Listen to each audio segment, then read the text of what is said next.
And we're live for Mayor's Update. Always fun to figure out when the intro's ending and being ready. For those at home, thank you for coming out to Mayor's Update today. It's been an exciting week in St. Thomas. A very large announcement. When you win a prize that is worldwide, we should be happy for at least a couple of days, and we're having trouble wiping the smiles off anybody's face. With us tonight is Sean Dyke, the CEO of the St. Thomas Economic Development Corporation, who played a large role in what's just happened in our community. Now, we know there's a huge team that plays a lot of role too. That's fantastic. Sean, tell us what the EDC is, maybe a quick synopsis, and then what's the role in attracting industry to our community? Sure, thanks. The EDC's been around for an awful long time in St. Thomas. We've been here for over 65 years, and probably actually one of the oldest in Canada, certainly, maybe even in North America. We've really changed our focus over the last decade or so to include a lot more community development. So we focus a lot on Railway City Tourism or the Small Business Enterprise Center, recently taking on the Horton Farmers Market. And then in our spare time, we go out and we chase companies and try to get them to come to St. Thomas, while also trying to help some of our existing businesses grow and expand. As far as this project goes, I mean, we've been working on this for the better part of a year and a half. Not specifically for the PowerCo investment, the Volkswagen one, but generally speaking, to get the land ready to market it to other companies. We've had a number of companies interested in the site over the last year and a half. We've had incredible support from city staff, from the provincial government, from the federal government. It's been really an amazing example of what this is supposed to look like. Right. How it is supposed to work. It is a cooperative effort. Certainly to bring an international company to Canada takes all the levels of government and a great deal of work from our neighbors and economic development here. We about a year and a half, and I'm sorry, I don't ever want this to sound like this was easy, because I know how many hours have been put in by the staff of this city and the province and the federal government to attract a company like in this case Volkswagen, who about partway through that year and a half started to say to us, we'd like to be one of the people who get to look at your land, right? And without we'd accumulated the site, at least part of it by then, so they came and started in the process of saying this could work for us and their if list was every day pretty constant of what else had to happen. Yeah, you wouldn't actually, it's hard to imagine the amount of background that goes into an investment like this. Companies like Volkswagen don't invest in communities that are dying. They invest in communities that are growing, and they need to find those right communities, those right locations to come and set up shop. And St. Thomas has been going through an incredible decade of growth since the last recession that we had here. And it has been astounding to see what our local business community has done, what we've seen on a residential growth side. And when we see it, Volkswagen sees it. Right. And with the help of the provincial government, we were able to get them here. And the nice thing that the province has really been pushing more recently has been not this just sort of cheesy open for business kind of attitude, but this ready for business. And I really like the direction they've taken there. And they helped us get ready. They helped us be the right spot for this size of an investment, the largest industrial investment in Canadian history. And I've been saying that all week, and it still doesn't register right in my head. I mean, the largest industrial investment in Canadian history is happening right here in St. Thomas, Ontario. And you're right, it took everybody, whether it was the Premier himself involved in making sure that the people who are looking at this site would have what they needed to do, that we had a site big enough for any suitor who wanted to come. Volkswagen ended up because they needed this much land, but we've had more than one group of people looking at this land, and it's, you mentioned in your beginning that about the city accumulating land, or at least having land ready for industries that might want to come here. I mean, you and I know enough about some of the other municipalities around us, and some of them have been pretty big winners in the last little while, whether it's Woodstock with Toyota or Cami with in Ingersoll, and now the electrification of Cami in Ingersoll, and some of the great work that the London Economic Development Corporation is doing to attract other stuff there. But if you don't have land, serviceable land ready, Check, we're gone. We're off to the next place. And in this one, we're in a contest, if you will, with places in the United States and places elsewhere around the world. And you can't always tell what they're doing, so you have to say, we'll do better. Let's go. Yes, we can. And it's worked. And the real advantage to things like this, beyond the obvious with the big investment, the jobs, the economic growth, and resounding impact that it has on a community our size, is when other companies see that Volkswagen has chosen St. Thomas, they're like, okay, well, there must be something to this. Right. In the same way that when Toyota chose Woodstock, other companies came and said, you know what, Woodstock's got to be a pretty good place to invest. Why don't we snuggle up in there too? That's right. And not just Woodstock, not just St. Thomas, but all of southwestern Ontario will benefit from this type of an announcement. Yeah, this is a regional announcement. First thing Monday morning after we knew, talking to Mayor Morgan from London and the Premier and the Minister about what is happening next. But here it is Wednesday at Mayor's Update time. And so in that short period of time, a day and a half, hopefully you wouldn't be surprised how many phone calls have come through already with saying, hey, congratulations, Mayor Preston, on what's happening in St. Thomas. Can we get a bit of your time next week to talk about developing this or doing that? And of course, some of it goes over to Sean because I don't know the answers. But some of it is, and we have to obviously continue to work on our housing. And some of them have been people who have now said, it's true. St. Thomas will continue to grow at the numbers you've been saying, Mayor. So let's get ready to grow housing here too. And we are doing it. Yeah, and we had a question, and I was talking to Ian McCollum earlier today because we were interviewing one of the folks there, Dave Thompson, who's a huge community advocate for his Impact Award nomination. Right. And Ian was asking, do you have a concrete number or a close to a concrete number on the number of jobs that will be brought to our community by Volkswagen? Well, I'd like to say, and Sean can maybe add to it, that's an announcement we want Volkswagen to make. We know it's big. We know it's the largest industrial investment in Canadian history. We can expect it will be real good, but everybody tries to pry out the numbers and the investment numbers. Look, Volkswagen will be here at some point to really announce the opening of the plant, or at least the start of construction or some piece, and we really want them to be able to make that.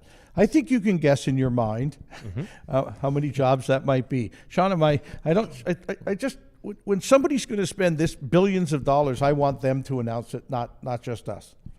Yeah, I mean, we always wait for the company to make those kinds of announcements in the sense that it's their investment, right? This is them choosing our community, so we're happy to host them.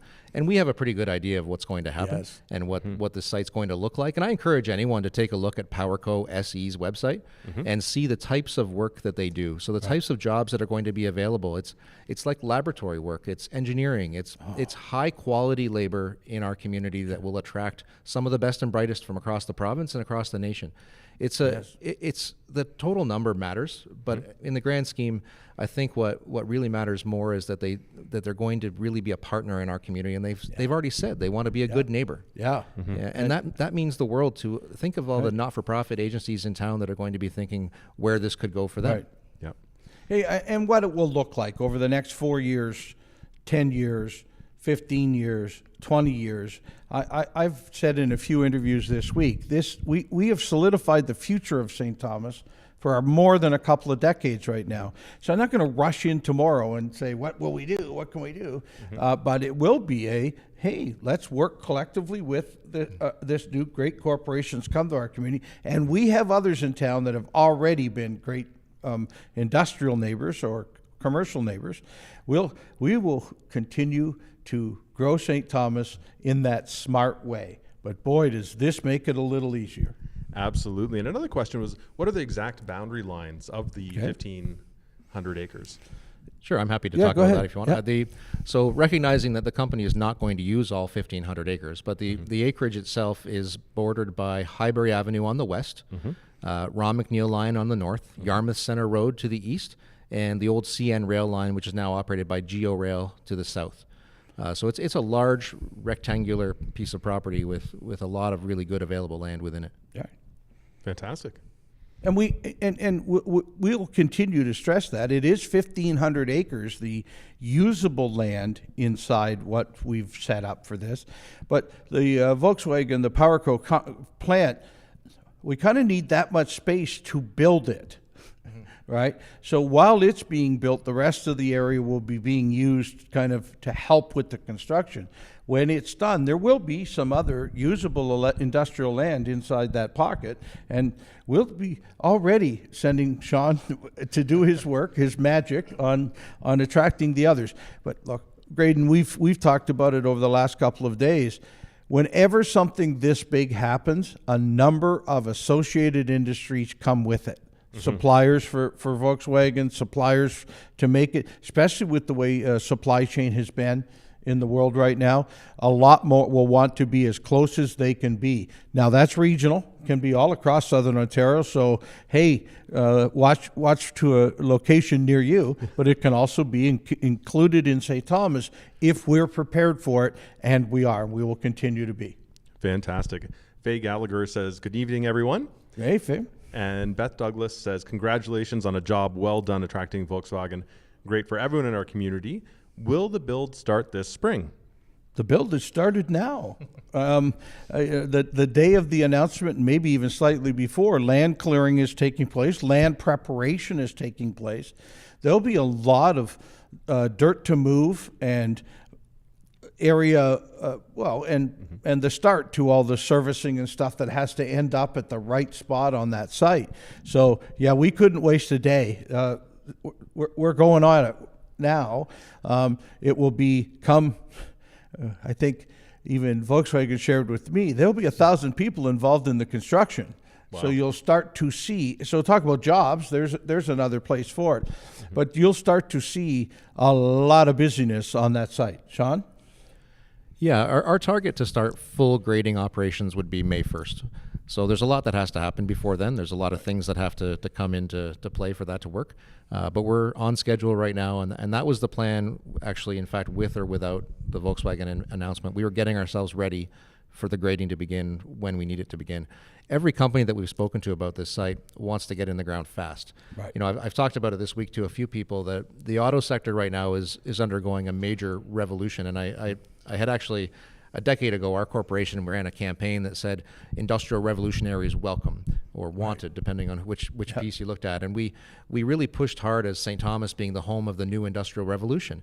And now what you're seeing is Southwestern Ontario is the home of the new auto revolution. You know, with Windsor doing what it's doing, with Cami at Ingersoll doing, it's an incredible time to be here in Southwestern Ontario in the hub of the auto sector in Canada. I can't wait to see what a battery facility like this looks like. I can only imagine as a restaurateur how clean that facility has to be, that it is a modern industrial facility, not the, I mean, you know, you think of like the old steelmaking plants and Canron industries, and right, how dirty those industries were. Not because they had to be, they were making a product that was, but how clean and scientific this facility will be. And the types of brains and people that we'll need to attract for the jobs at this place is incredible. Another question is about Volkswagen. Is like, how did you get in touch with them? Like, or did they get in touch with you? Actually, they came to us through the province of Ontario. So the one advantage we've had is that we've had a very strong working relationship with the province throughout this whole process. Right. And it began a number of years ago, actually. We pitched a portion of that site to a company, you know, let's say 5 years ago. And the province remembered that we were easy to work with, that the city was very accommodating for the company. And so that stuck in their mind. And so now when they were looking for a site for something much larger, they came to St. Thomas. And it's been amazing. Our engineering department, planning department, our city manager, our council with the mayor leading it has been just amazing. And I can't say that enough either. We shared some of it during the press conference the other night. But we've got 8 members of council here and a mayor who, and a number of department heads, as Sean has just said, that all kind of knew what we were doing and could not share any of it on purpose. Deals like this don't happen if everybody hears about them. Companies decide we're not going there. It wasn't what we're looking for. We want to be able to get to the finish line before we tell people we're in the race. We love it, but we had a council and a group of city employees and provincial employees and even the federal government involved in let's get this done, and then we'll celebrate. Well, that's what this week is. Right? We finally got, so I can't say enough about our council. Every one of them did some pretty heavy lifting to make us get to this point. There's more to come. Right? We've got to do more. We, as you say, the construction starts. Some of the responsibilities out there are certainly city responsibilities and will continue to be. So we'll make sure they happen. Sean, it looked like you had something to say there. Oh. I just keep saying nice things about city employees. It's fantastic. Yeah. Well, Sean, I'm going to ask that question then, and maybe you don't want to answer it or won't, is how many hours do you believe behind the scenes in that year and a half from when we first kind of said, all right, let's assemble and let's go, have the employees of this city spent on the project that culminated on Monday morning with a yes? Right? How many? I mean, it's thousands of hours. Yeah, and I guess, I mean, it really varies by employee for sure. Right. But I mean, our team in economic development have been working incredibly hard. I can't say enough about the incredible team that we have there. I've certainly put in, well over 60 hours a week for a year and a half project, just on this project. And then so that puts everything else right after that, right? So you still got to spend the other time on things that are important in our community. It's not just Volkswagen. It's not just whatever we're doing to attract business. It's about helping those other businesses that are here survive and thrive. Yeah. We've been a bit of a victim of our own success in St. Thomas in that we don't have any available buildings right now. We don't have a lot of available land, right? We're struggling in some ways to do this. Yeah, in some ways we're struggling, right? In companies that are local that want to grow don't have anywhere to grow. They're looking for warehouse space. Right. They're looking for other locations they can help grow their own business, and we're trying to help them. But it's a struggle sometimes, right? It's been hard. And then you see what the amount of time that, like you talk about hours of time. Our engineering department has been night and day on this stuff. Right. Our city manager Sandra's been absolutely incredible, and she's spending all sorts of time on this project, but she's got a whole city to manage. Yeah, she's got her other job too. Just so you're right. Yeah, it's amazing. And so it's honestly, Ben, Sandra and I and the city manager before her, we spend a couple of minutes every day on something together. Yeah. Well, during this, it was, okay, we need an hour a day on questions from what we're doing in the acquisition of land and how we're moving forward. Mm-hmm. And then, hey, what about the Talbot Street construction? What about what are we doing next on, whatever it might be? Got to do it. Yep. Right? And let's jump onto that, the Talbot Street reconstruction, because that's happening in about 5 days. Is that still on track to start on the 20th? Yep. That's when we should start. The signs will get pulled over, the roads will be blocked, and we'll start from Mary Street and start working down to Mundamon. So we're good. Yeah, and I think the really important thing to remember is that we're really lucky here in St. Thomas in that there's 2 roads that run parallel to Talbot Street, and the majority of the businesses being affected have back doors. Right. And that, I know you've talked about it on this show before, but it's really important for our local community to keep supporting those businesses and really show that support. I took the afternoon yesterday and went to Crockadoodle with my wife, daughter, and my mother-in-law, and we had a great time. It's an amazing little spot. It's new. It's downtown. Support it. Yeah. Well, and look, we've got lots of new small businesses, and I use that term as a small business person. The business must be small because the person isn't. But this is like a new beginning there too. I mean, we've got a huge announcement of what's happening in our community. What a great time to be a new business person or an existing business person in this community. Wow, clap your hands together and say, boy, love what I'm seeing for the next 3, 4, 5, 10, 20, 30, 40 years. We have the possibility. Mm-hmm. So the fact that we actually had starting that Talbot Street construction, which is a major piece of construction in our community and certainly in our business community, it's almost like the timing was perfect, right? Wow, great, let's start that a few days right after we announce some huge growth, but isn't the huge growth that starts now. So let's get this project done and that heart of our city into as best condition as we can, so that as we do start to attract new employees, and the Volkswagen company, we are ready to go in every level of business. And speaking of that, housing is the next big one. Right. Where are we in terms of our housing developments right now that are underway? Well, we've got 2 very large apartment buildings that will be starting this year, and we often wonder, well, where's the building permit comes out, but it counts in this year's numbers. But the second building at Elma College will be starting, we think, about June 1st. The large building at First and Talbot will be starting about the same time, or at least in the 2023 year. And as I said, in conversations in the last couple of weeks, 3 or 4 other people who are capable of building market rent apartments will be at least coming to St. Thomas, take looks and do what they need to do. We think that was our weak spot. We needed to be able to do that. The problem with, and Sean knows, is they take about 18 months to build. So we'll get them on the building permit list this year, but won't finish them till next year. But that's really looks like when the need is. We'd take all the supply we could find today.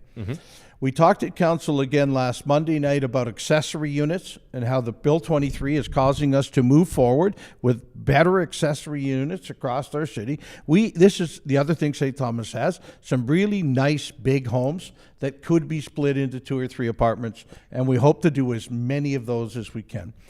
The slowdown this year has been in single-family homes, right? Every single-family home anybody built has been sold, but because of the interest rates, now maybe to different buyers. Some that had been sold, people have left deals, and it has to have been resold. So in talking to single-family home builders, as I've done today and will do again tomorrow, it's about enticing them to recognize that in the length of time it takes for them to gather the land, service the land, and build a home, we'll have a new purchaser for them. And so we need, nobody can stop. We just all have to do our jobs for the next couple of years on housing. I mentioned the 1,000 people worth of construction. I hope that many of them are local companies, so those people already have a home and are living at home, and I know Sean asked that question. And then when we go to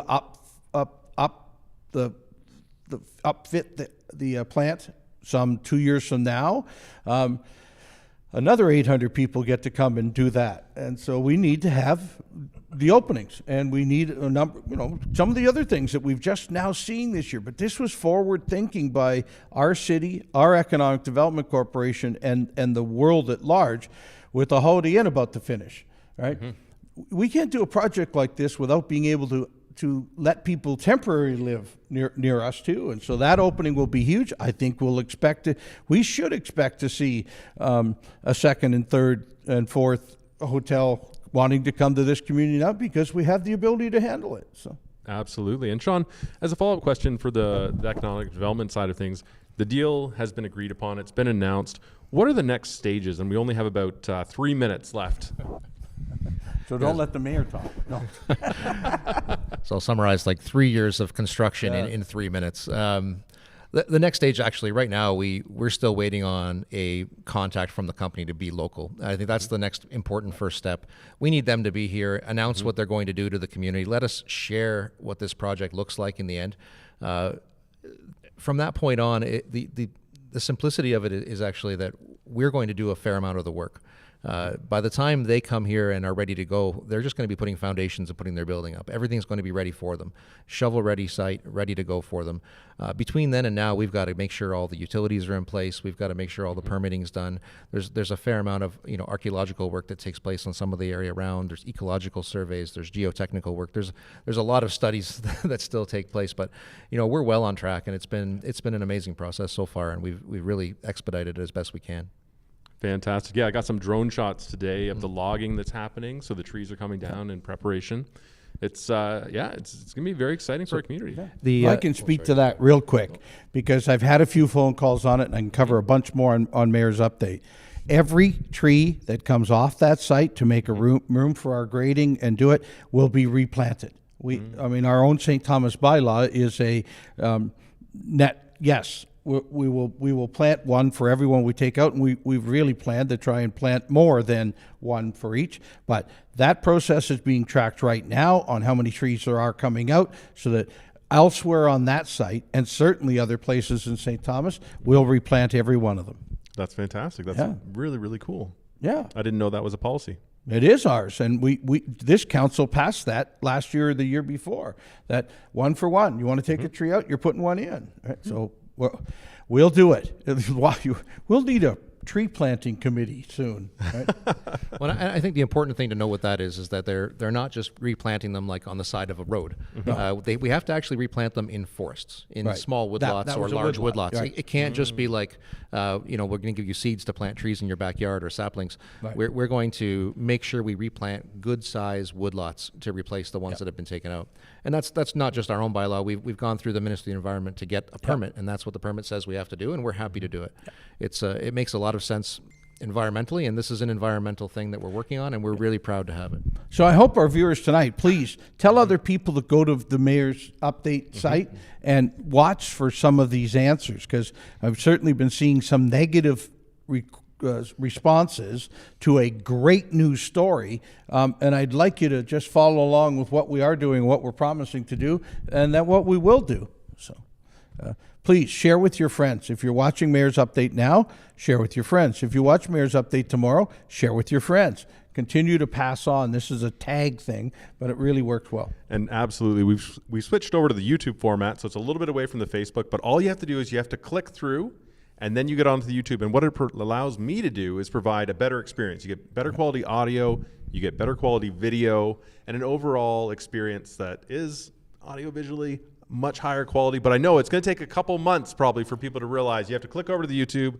You can chat with us live, either on the Facebook, I'm monitoring that feed, or on the YouTube feed, and then we can get all those questions answered. If you're watching this after the fact, then please, if you have any questions, send them in. We'll bring Sean back on to answer any of those questions. And in subsequent weeks, we'll answer all of those. If they're specific to EDC, we'll get the answer and share it with you, or specific to anything else in St. Thomas. This is your forum. This is your open forum to ask questions about what's happening in St. Thomas. From a transparent point of view, we want to share with you what's going on in our community. And truly, I couldn't be happier for what's going on in our community starting this week. No, I mean, we're all so fortunate to be here. This is the best time ever for St. Thomas, most likely. I can't imagine a better time to be here. I mean, I have the best job in the world. This is fantastic. I mean, it's not too often. We lose 99% of the time. Job in the world. Well, we can fight about it later, but I mean, it's you know, for me to get up every morning to promote this community and to help, you know, my neighbors find jobs, or my friends or colleagues or friends of my kids, their parents, not the kids. It's important, and what we're doing here is important. And I get that not everything is going to be positive all the time, but at the same time, we got to look to the future here and recognize the incredible impact this is going to have, not just on us, not just on our kids, but on their kids. So I feel incredibly fortunate to be here right now. I agree. Absolutely. I'm just writing the thanks for joining us message here as we've got our new format in. So I'm typing away. Excellent. But I 100% agree. I grew up here. I went away, and I realized how amazing it was to be here and the people around here. We just have a phenomenal community. Yeah.